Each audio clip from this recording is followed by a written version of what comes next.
Në përgjigjen tuaj ju tha që jeni përgatitur me qindra orë për të qenë dëshmitar i mbrojtjes. A mund të na thoni çfarë keni bërë në këto qindra orë dëshmitar? Përgjigje. Pa 5 ose 6 vite më përpara, kur kam filluar që dëgjoj për herë së pari për këtë gjykim,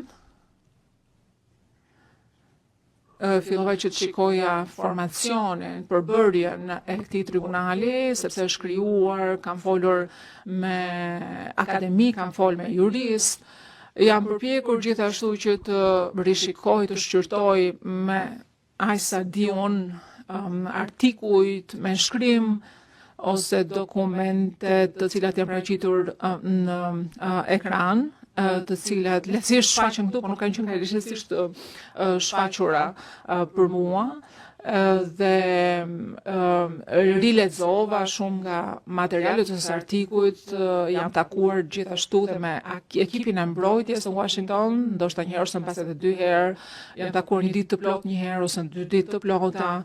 Kam menduar, pra kam kaluar 5 vite duke menduar për të, duke përgatitur me të. Mendoja nga vit në vit që do hapet gjykimi sot e do hapet nesër, ndërkohë që vitet kalonin dhe asgjë s'ndodhi për shumë vite. Pra për shumë vite kam menduar për të, kam lexuar për të, kam vrarë mendjen sepse u deshën 5 vite për të krijuar një çështje të tillë, ndërkohë që akta akuza është ngritur 5 vite më përpara. Nuk e kuptoja gjithë këtë. Dhe i kam pyetur njerëzit e kësaj fushë, e kësaj lumie, i kam thënë nëse një gjë e tillë ishte normale apo jo.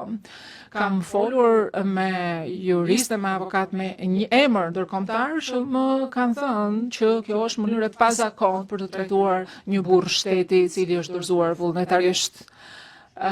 Dhe në jurisdiksionin e një gjykate që e ka krijuar vetë kur ka qenë kryeministër, dhe për të treguar liderëve europian që kishte dëshirë vendi që të bëhej pjesë vendi i BE-s, ndërkohë që ky burr shteti mbahet i ndaluar për 5 vite përpara se sa çështja të ishte gati.